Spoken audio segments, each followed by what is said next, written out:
My name is Shelby Chestnut. I know many of you. I see many of my friends in the audience. It's always fun to do these events and catch up with old friends. I am really excited for tonight's town hall. And I have the pleasure of introducing our president, President Jane Fernandez, who is on campus in Yellow Springs. I'm in Pittsburgh, Pennsylvania. So we're going to have some fun tonight. Jane's going to give some remarks and then we'll have time for question and answer.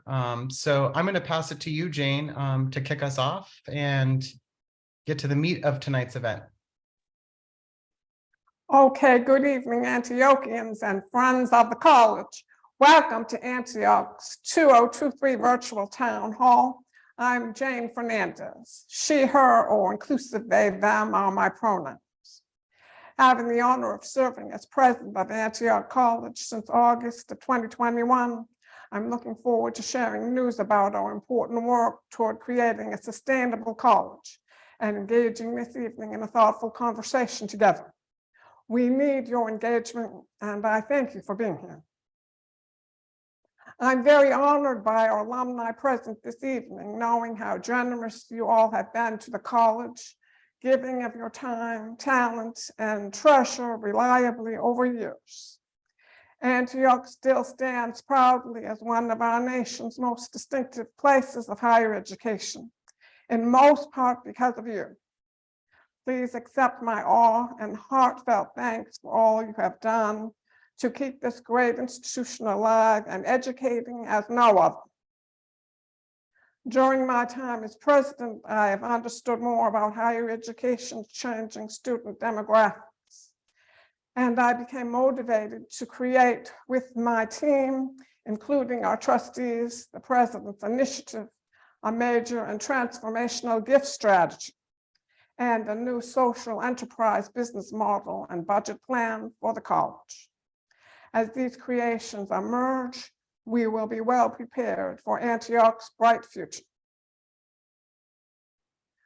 Antioch is tiny at about 117 brilliant students, but it is perhaps the most diverse liberal arts college in the country. Over 3/4 of our students are eligible for federal Pell Grant. About half identify as students of color. Many are the first generation in their families to go to college, and a whopping 84% are LGBTQ, including 30% who are transgender. Other colleges worry about the impending demographic cliff of white middle-class students. Antioch is already preparing for the future by recruiting those demographic segments of students that are growing. The Antioch College is equally diverse as the students, led by Shelby Chestnut, class of 2002, who is Native and trans, and perhaps one of the youngest board chairs in American higher education. As college presidents and boards remain stubbornly slow to reflect the diversity of their campuses and the world, Antioch is already there. Since we are committed to enrolling qualified students regardless of need, we subsidize student tuition and room and board. Quite simply, this does not provide revenue sufficient to run the college. We must find new ways to provide our education while generating revenue from new sources. Commitment to affordability and accessibility means Antioch cannot rely on traditional business models based on tuition and fees, nor can it continue to rely on the alumni base who have been generous many times over. We still depend on the alumni base, to be clear, but we must find other sources of revenue to rely on as well. Antioch is building a new business model by diversifying its revenue, expanding community learning, and deepening mission along the way, with students participating in every aspect of idea generation and execution. For instance, a social innovation course where students act as consultants for campus offices, and a campus shop that helps students turn their side interest into small businesses. We are betting on our mission and our people. A new Antioch is emerging. Faculty are reorienting the curriculum around interdisciplinary pathways like sustainability and the environment, culture, power and change, social enterprise and social innovation, and others. Students come to understand the complexity of real-world problems and big social questions, and we are focused on doing something about them as Antioch has always acted in the world, including in the long traditions of community governance and cooperative education, and in our new campus learning hubs, a working sustainable farm, a wellness center, a student-run campus shop, a gallery and theater, a justice center. We're committed to being a residential community and having an open curriculum. But we need a clear vision of ourselves and the leadership to get there. We need a community that embraces imperfections, prioritizes empathy, shows up as who they are, and meets each other where they are, no matter where we sit on an organizational chart and as we build the new Antioch together. The college continues to focus on the classroom, co-op, and community experiences that provide students with a unique and powerful education. These are the same 3 C's you know about.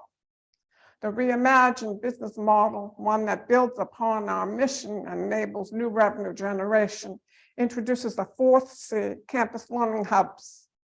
These campus learning hubs are places that you may already be familiar with.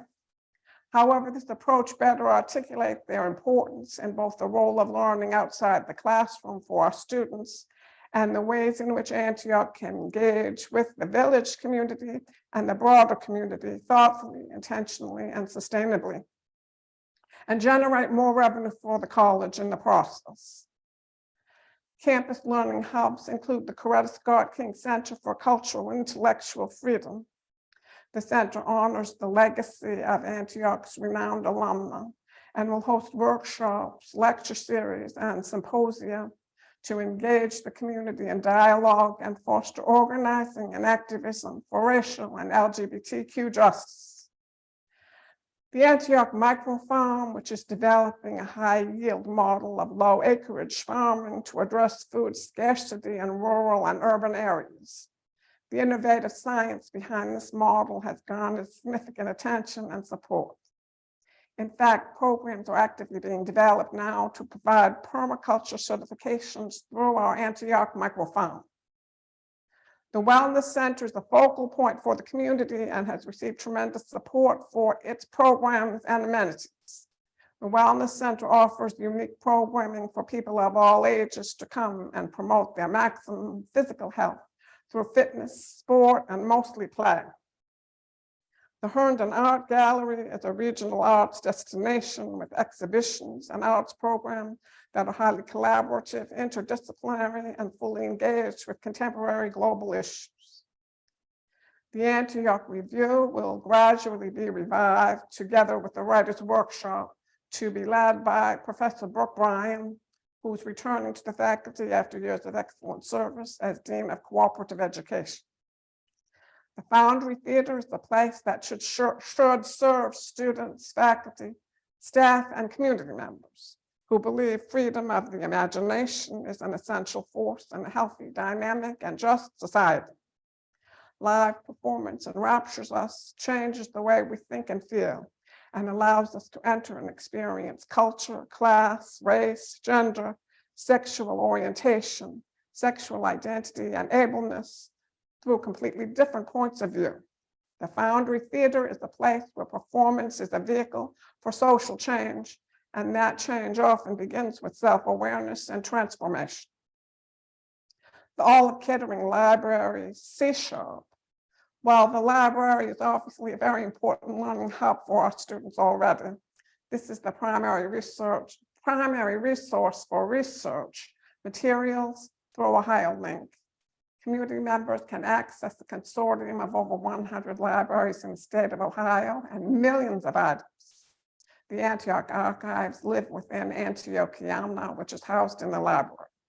And the C Shop is coming back into existence, offering merchandise, snacks, beverages, and a great gathering space for students.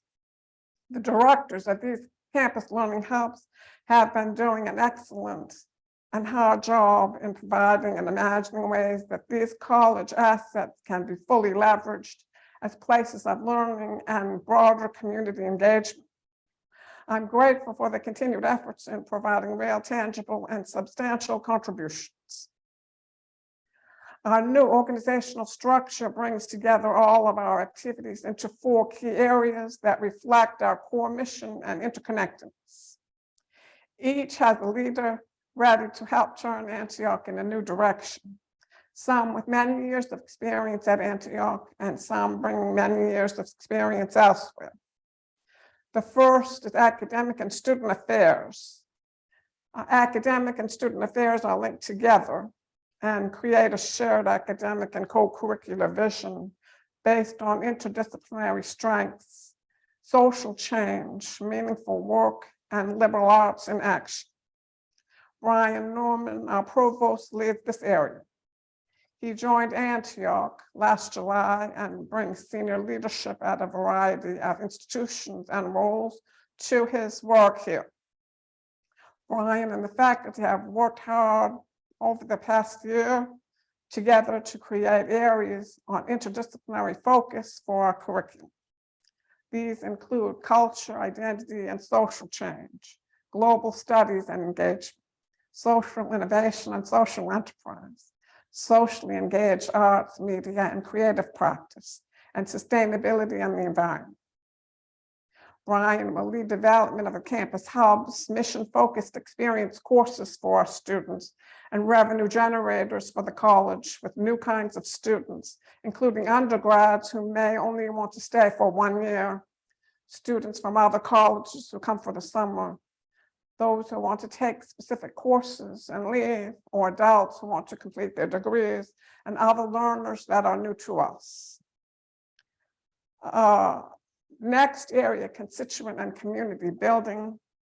This area guides our students and alumni to strengthen and expand this powerful community across past, present, and future Antiochians and other friends of the college, from marketing and recruitment to ongoing alumni engagement and external communications. In addition to helping achieve enrollment growth, the goal is to expand the base of Antioch friends, donors, and external partners. Dean of Admissions Shane Creepingbear, class of 2008, will lead this work. And when I look at the new organizational chart, I think this area is one of the most important that we will have the privilege to work on and hopefully improve and strengthen the breadth and depth of our community. Operations and administration will span across operations, facilities, data system, human resources to foster integration and effectiveness. This unit will help activate the campus learning hubs through operational support and attend to compliance and accreditation matters. Hannah Spearston Montgomery, director, will lead this work. And now our last area, finance, is responsible for our annual audit. It oversees our annual budget development while also working to improve financial systems and reporting and foster communication with budget managers. Lily Jennings is our controller and principal finance officer. Lily is the newest addition to Antioch, joining us as a part-time controller in January and quickly transitioning to full-time. Lily has a deep background in nonprofit management, and her role at Antioch is laser focused on finance, moving the college towards sustainable budget based on sound practices, careful planning, smart decision-making that will support our mission and help directors of the new learning hubs develop business plans. The president's initiative is another endeavor in line with the budget and social enterprise and all the other work that we're doing but the President's initiative is intended to bring major and transformational gifts from diverse sources, including mission-aligned foundations, grantors, and individual champions. Ultimately, the President's initiative, we hope, will enable us to make investments in long-term improvements in the campus while operating the college itself through the operating budget. It will welcome new major funders who may not already have a connection with Antioch, grow and deepen relationships with Antioch's existing donor base, build trust and confidence in Antioch, and reinforce the college's reputation as a leader in the practical liberal arts on a national stage. In closing, as the United States democracy is on the brink of being dismantled, an increasing number of students lack a sense of belonging. Antioch is leading innovative force in higher education that our country desperately needs. Antioch is a model for creating a radically inclusive and welcoming educational environment that is diverse in terms of students' racial, ethnic identities, socioeconomic backgrounds, and sexual orientations and gender identities. Antioch is well positioned to champion a new way of resourcing colleges and students to head off the growing funding crisis of the American higher education system. With our learning hubs for community leadership, we will provide holistic hands-on experiences to enrich and amplify what students learn in the classroom and on co-op, while making real-world change now. I'm proud of Antioch's long history and important place in higher education. I'm excited by the new Antioch that is emerging to meet the moment and foster the next generation of change makers. We need all of you to help us get there. Antiochian alumni and friends have marched for equity, justice, access, and inclusion throughout our history. Our annual $1 Million March match honors that legacy and seeks to rally our community to action. A small group of generous donors is matching all gifts to Antioch College in March up to $500,000. Our goal is to raise $1 million by the end of the month. That's this month. To meet environmental and fiscally sustainable goals, our March campaign is digital this year. So if you usually wait to give until you receive your mailer, don't delay, but make your contribution today to have your impact doubled. And you can help us spread the word to your social networks, tell a friend, share your own Antiochian story on social media, and ask your community to join you in support of our unique mission. Philanthropy from our community is vital for sustaining Antioch's radically inclusive, welcoming, and caring environment. Every gift, no matter the size, shows our current classes of Antiochians that alumni and friends are here to back them up when they need it most. Our campus is truly an example of the power of philanthropy in action. I hope you will join me today in a gift to ensure Antioch's future. Thank you. Thank you so much, Jane.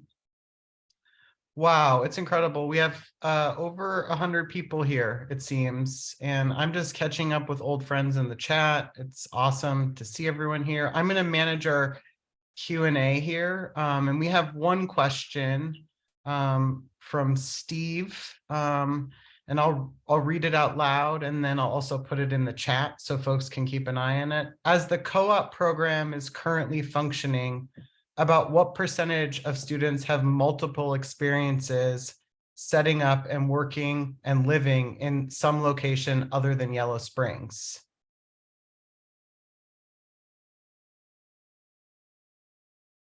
Okay, yes, the co-op program is very strong, alive and well, functioning well at the present time, and we continue for that to be the case going forward. The percentage, I'm not sure the exact percentage, but I would say maybe 1/4 of the students in the first year have co-ops closer to campus And then after that, more of them tend to have co-ops off campus. And a small number, small percent, maybe 20, 25% have international co-ops. It's one of our most distinctive programs that makes Antioch stand out to students. For sure. I learned so much on my co-ops, and especially those co-ops where my housing fell through, my job sucked, and I had to make it on my own. We've all been there. We're going to wait for some things to come in the chat. I will just give a plug. If folks here are on social media, Jane is a great person to follow on social media. She always posts these very eloquent community-based updates about people she's meeting, work students are doing. I know during the ND, so the November-December block last year, Jane taught an ASL course, and it had students, some faculty, and some community members from Yellow Springs. So people are learning ASL. That's awesome. And we're going to go ahead and read the chat. Are there any plans around making the Fells building part of the revenue hub? I believe that's the Songtag Fells building. I can actually take that. I can just say that the facilities committee of the board met this morning and is looking at sort of the bigger picture campus blueprint plan and working closely with Jane and Jane's cabinet around that as we continue to expand the learning hubs. What are the sort of buildings we need to be thinking about, and really shoring up Antioch's sort of real estate throughout the village, but also needs for the students, staff, and faculty in this moment. So I think nothing's off limits, and we need to do some planning around that. I see a question here from, is Dave Chappelle creating liaisons with celebrities looking to invest their extras? He. I don't know, Jane, if you want to take that, I'm happy to answer that. You can go ahead, but yes, of course, we hope so. I always look for Dave Chappelle and the celebrities in the village to optimize the chances of that. But Shelby probably knows more than I do. Yeah, for those who haven't been to Yellow Springs, it's a good reminder to register for Reunion this summer, and just to see what a destination Yellow Springs has become. It's kind of everyone from all over is wanting to come, and there is a lot of celebrity sightings. So I don't always know who celebrities are, but it's fun when you run into them. And sometimes there's music shows very last minute that are announced. And hopefully Dave Chappelle is using his status to help us, because his father was a huge supporter of Antioch. I have a question here from Bill Dalton. Do we already have a seminar or study group or office or summer institute of alums, staff, and community volunteers to brainstorm and develop plan efforts for creatively raise funds and increase revenue? That's Bill Dalton, class of 67.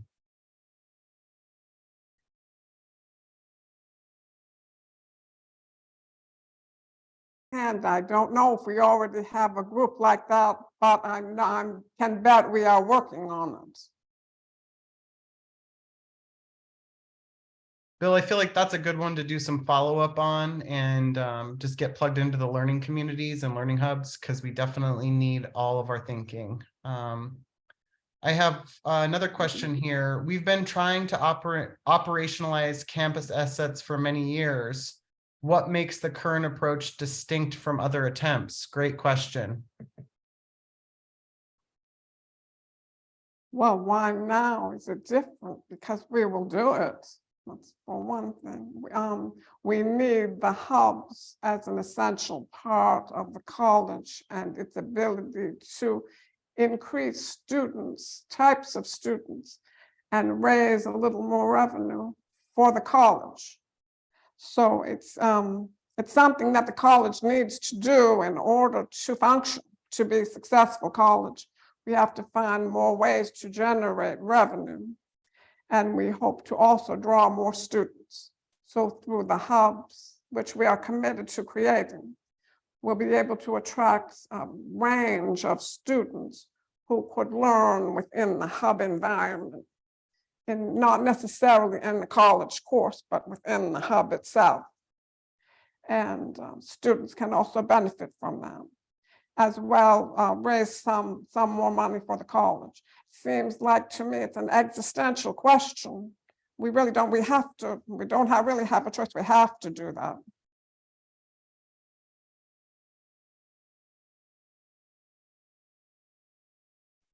I'm seeing some chat in back and forth in the chat.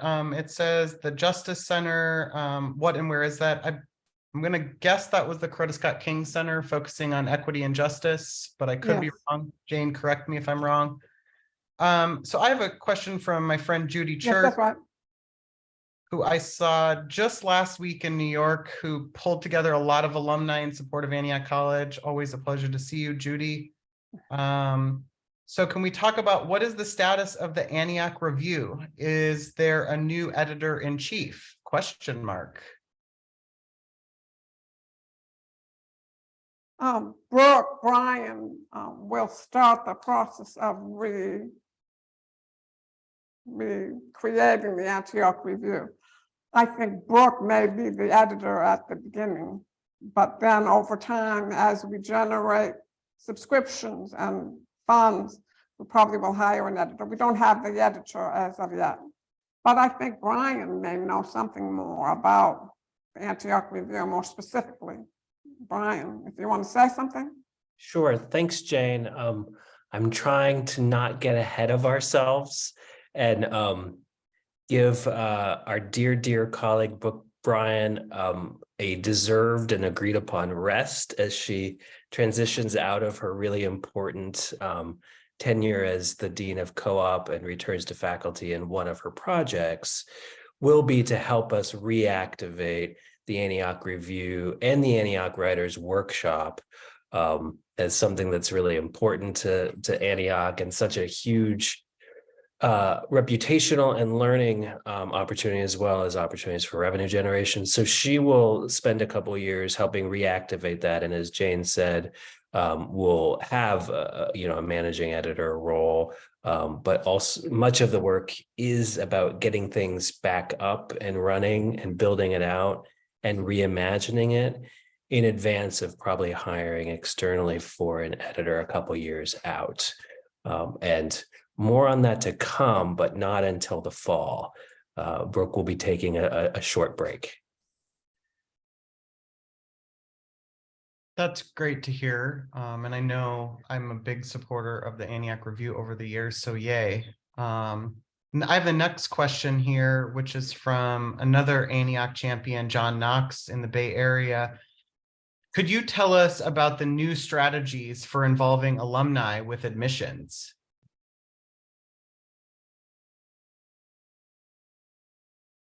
What I'm aware of, I don't know if Shane is here, but what I'm aware of is that we're creating kind of packets of information that we would make available to alumni who want to recruit students by going to schools in their area, within their area, within their residence. And then we would hope to get information from the alumni about the students that they meet with and talk to.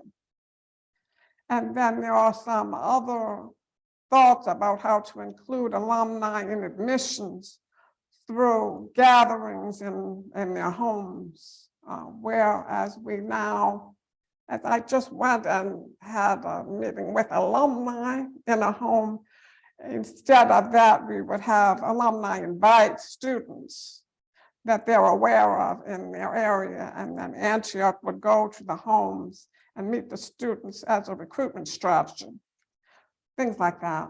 We're working on a lot of strategies to include alumni, but John, you may know more of them than I do, if you happen to know. Yeah, I feel like this is like the ever-going conversation, and certainly Dean Creeping Bear, folks should reach out to him. And Jane is always eager to talk about student recruitment. I have a great question to put in the chat and ask here, which Jane, I think you have a lot of opinions about. A college in Massachusetts has offered to welcome students leaving the New College of Florida. We all know that disaster because DeSantis is appointing a conservative board member. Would Antioch offer to take in a few students? Great question. I think that's probably an ethical violation for, I don't know, I think it was Hampshire, what was it, Hampshire College? The college that made an open bid for students from New College to come en masse. I think that's a violation of academic policies and integrity for each college. But I am quite wide openly talking to professors at New College whom I've met about the possibility of their students coming to Antioch as a good match. But I can't really see myself going out and poaching students from another college. I don't know if that's clear. I maybe am an old prude. Jane is full of jokes, among other things. I do think it raises just an important question right now. And I think what Jane was getting at is the power of liberal arts education in this moment and its responsibility to democracy and justice in this country, and how we can just support each other as shared institutions, but also, people love Antioch, and I'm sure some students will trickle there on their own. I have a question here from Roger. It says, in general, what is the geographic distribution of current enrollment? If known, how do they connect with Antioch?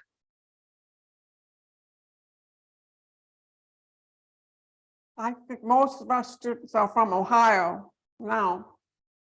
But we have certain areas where students learn about us from other states. That's primarily through theater schools, where we have relationships with private schools in a place over years. We've been visiting them, and they tend to send a lot of students to apply, and ultimately some do enroll. With those relationships in different states, that's primarily how we might recruit students. Others just happen to hear by word of mouth,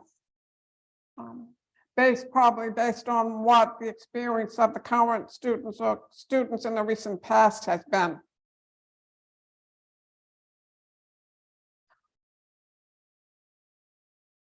Well, Just transparent facilitation. I'm trying to read this tiny chat. Maybe I should put my glasses on. That'll help.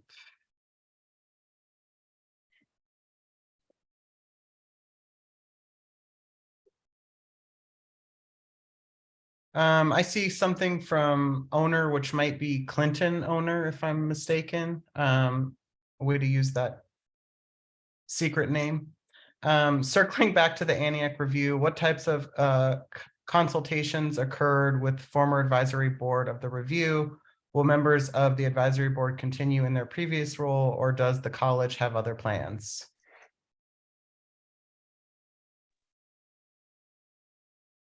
I think Brian would have to respond to that. Sure, If those you are know.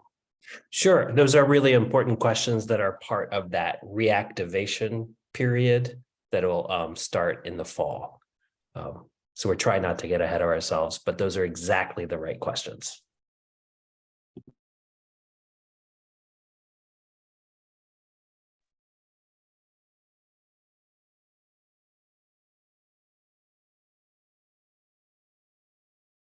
See, I'm trying to get through questions. Missing some.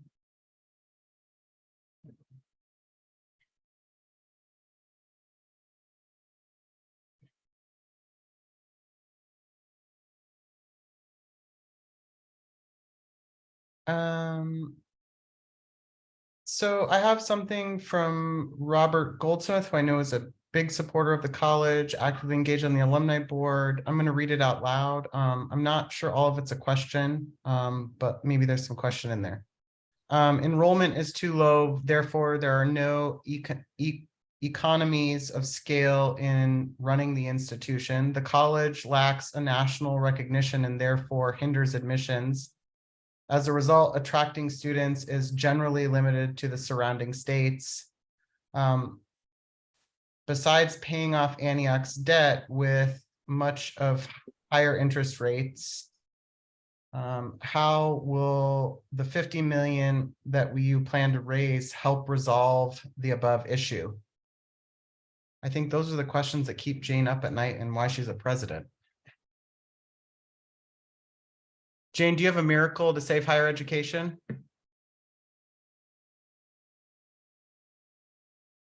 I do not.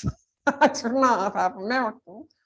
But one thing I would say, in our current situation, we do need more students. We would be healthier as a college if we had more students with greater variety and diversity of people. Although we're already very diverse, but it'd be good to have more students. But in our case, because the vast majority of the students are Pell Grant eligible, which means that they have a very high rate of need. Almost everyone gets money from the college to discount tuition, room, and board. So more students wouldn't really bring in more money, per se, unless over time we become significantly different in the way we operate. And that would probably happen if we grew much larger than I think we're going to. I may have forgotten, what about 50 million? How will 50 million help? Well, to me, 50 million, if we had 50 million, one thing we could do right away is restore the endowments. And if we restore our endowments, then all kinds of things will open up to us that aren't open now, such as better credit, drawdown, every quarter drawdown, funds for operating. Millions of dollars will help us very much. 50 million will be fantastic. We'd be much more secure as a college and able to accomplish much, much more, especially with recruitment, but also other things. I don't know, was that helpful?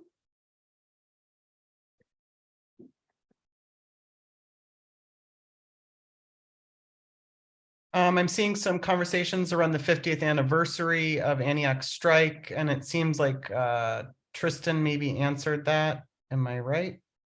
I'm sorry, Clinton. Oh, No, actually Tristan. See, I'm getting confused. Tristan's Clinton's owners. I have a question here from, it's regarding social media. So who's in charge of social media and how are you using the myriad sites devoted to learning, education, creativity, gender, etc.?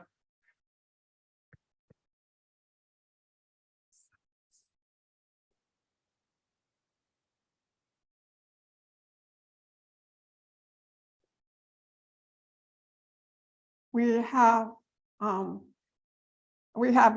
had only one person in communications, and that's Matt Shetler, who will be moving to another position soon.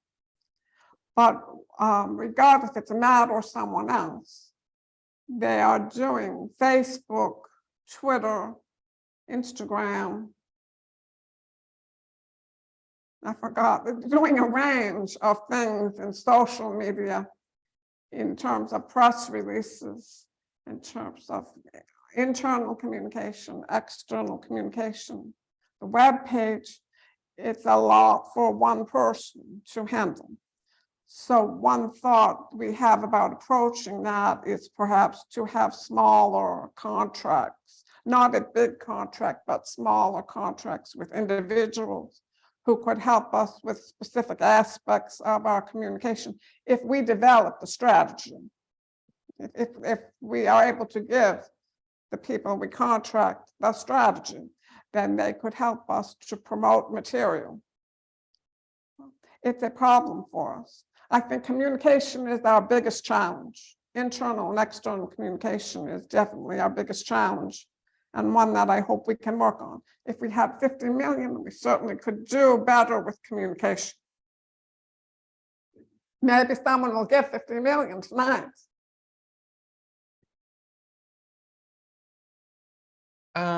We have an interesting question, and maybe you know the answer to it, Jane. There's an elephant in the room. Doesn't Antioch have to attract more heterosexual students to help increase enrollment?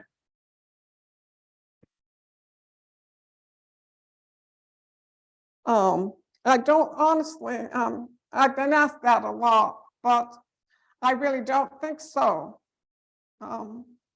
In my understanding of current youth, an overwhelming majority of youth have a question or a exploration of gender and sexual orientation. Sometimes it becomes a definite change, and sometimes it doesn't. But all youth coming into college now have such questions. So whether they're straight or whatever they are, they have gender and sexual orientation questions, and it won't help us to try to pick one or the other. I think maybe people may not understand the depth of the change that has occurred in youth, children and young people. And it doesn't seem to be getting less, it seems to be stronger. Just as a right to explore what your gender and sexuality is, our young people are doing that. And we're proud to have everyone here who is here. And we support them in whatever they want to be. Antioch is very clear about that. Thanks, Jane. I have a question. This is a good one. What is the status of the art building, and how can alumni get involved in saving it? Okay, yes, that's a great question. That's a great question, which we would love to talk more about. The art building is part of our, it's not really a plan, but it's a consideration in terms of what we would like to do to restore it and make it possible for the college to use the building for different reasons. We've had some work on, I guess you would say, a sequence of steps we should take to help get us to a point where we could reopen it, or we could clean it up inside. But we haven't gotten to a point where we're actually able to implement a plan. We don't really have a plan, we have discussion. I think if alumni would like to participate and help with funding the project, or with expertise in architecture or ant farm buildings, that would be welcome as an opportunity to meet and discuss how we can get the art building to be functional, because it's quite a highly valued facility. One of the only very few ant farm buildings that are still in very good condition, although it needs work. It's a strong building, strong bones. And there's even some art left in there. So maybe we could sell the art. Actually, there's art, good art is left in there over years. I think you could contact, well, I think you could contact Brian Norman or Vanessa Cubano if you're interested in supporting the art building, because they are the on-campus leaders of the project. And then there are alums, Liz Flintz and Tim Noble are also working on it from outside the college. They could also be contacted.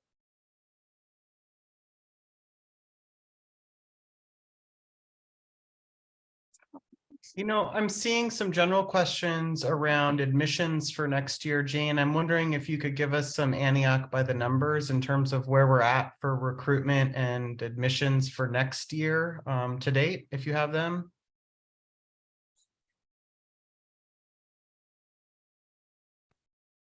I don't think I have them here, but I can check.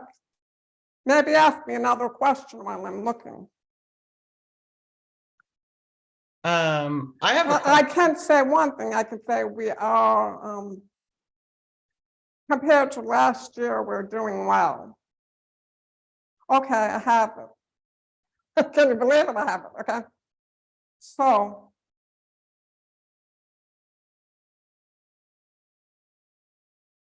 for this year, 200 students have completed applications. And last year we had 150. We've admitted 159 students. 15 have accepted our offer and 8 have deposited, as compared to 6 last year. We think, I asked Shane what he could project as a final number, but he's not able with confidence to say what the final number might be. But we do have an overnight coming up for 12 students and families that we are recruiting hard. That will be in the middle of April. And we're looking forward to that. And maybe I should say something. I remembered something from, I think it was Robert Goldsmith's question. I'm not sure. But one reason why Antioch is challenged with student recruitment is something I haven't really been able to resolve, but too much turmoil. I don't know how to say it. I want to get Antioch to a place where things are level. Some things just go along, where we don't have sudden walk into things suddenly and have almost like a little problem or a big problem, and we have to solve it, and it becomes a campus issue, and then the village is talking about it, and people, my friends all over the country, are calling me because they heard about it. We need a much better grasp of our stature, and we need to act like we are a college, that we are in charge of our business. And if we can avoid being in turmoil, I just call it turmoil, but if we can avoid being uncertain or unstable and deliver the program as we promise,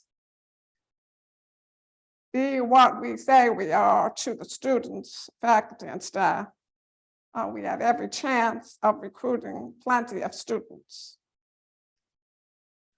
But I think in some ways we are self-defeating, and we may not understand that our transparency about issues is one thing, but it hurts us in the public domain. I don't know if that's clear, but that's my feeling. I'm just wary of turmoil again and again. It's not helping the college to recruit when there's every reason for students to come here. And I know that, and we all know that, every reason why a student would want to be at Antioch, but we make it very hard for the students to see through our turmoil. I don't know if that's of any help. I think that's a great segue to our final question, and it's from me, Jane, to you. Can you tell us a little bit about what excites you about the students, staff, and faculty at Antioch right now?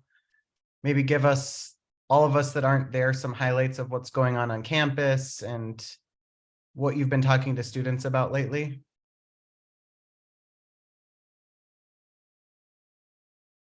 Well, okay. I talk to students almost every day about all kinds of things. To me, number one quality of our students is great potential and in some ways brilliance. And it's brilliance that needs to be harnessed.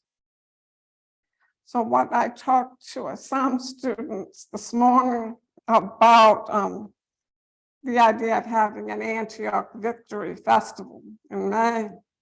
One day, students will organize a festival to celebrate small wins that Antioch has made over the year, if the students would organize it. I don't know if it will happen or not, but we talked about that, for example.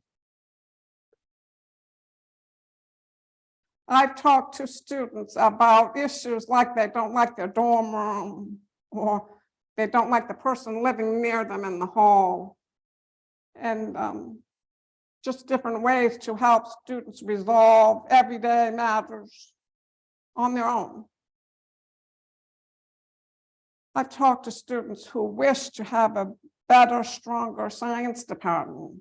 I've had that quite a bit because we have a great science floor in ASB, but not enough students who are majoring in science discipline. And that is something that Dean Creepingbeer is working on with alumni in regard to scholarships from alumni and from money we got from the Ohio State Department of Education to support STEM majors, and to a meeting I had with Luce Foundation in New York about more support and scholarships for women in STEM disciplines. With faculty, I think the faculty are growing. There's always, as I said, the turmoil, the morale, things that change or things are not the way we wish them to be. But faculty are doing as well as possible handling the morale issues that are present. And I have a great feeling about the new curriculum and learning hubs and the ability of faculty to unify and do good work. Staff work so hard. That's what I can say. Staff work really hard because the campus is so large and the number of staff is so small. But all the students, faculty, and staff at the end of the day love the college. And something about the mystery of the place makes them engage in really hard matters and questions. But at the end of the day, they're great people. I love being here. I love this college. I love all the people here. I love to see them growing and moving in new directions that will allow Antioch to lead into the future. We have so many ways that we have been leading into the future already, and we will soon be recognized for that. So long answer. No, that's a great answer, Jane. I'm going to close us out.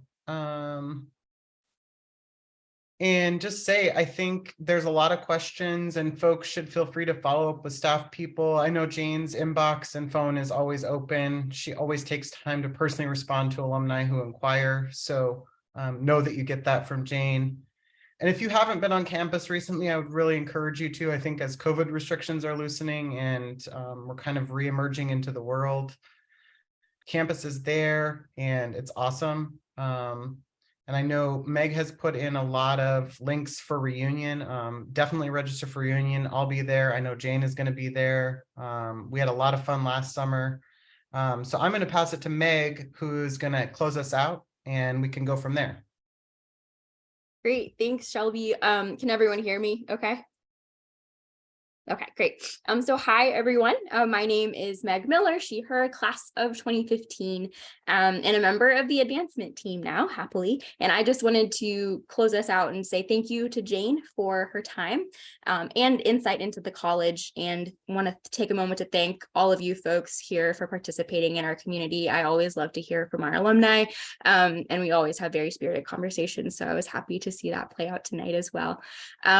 But most of all, I want to thank all the alumni and friends who have made a gift, no matter the size, to support our $1 Million March match. This is my first time running that appeal here at Antioch as a staff member. And I'm just so inspired by this example of philanthropy in action when Antiochians and friends come together in support of Antioch's future. From a 2015 Antiochian who is able to access that Antioch education thanks to the generosity of our college's fantastic community. It's a very personal issue for me, and I just wanted to say thank you for investing in Antioch's future, and thank you for participating tonight.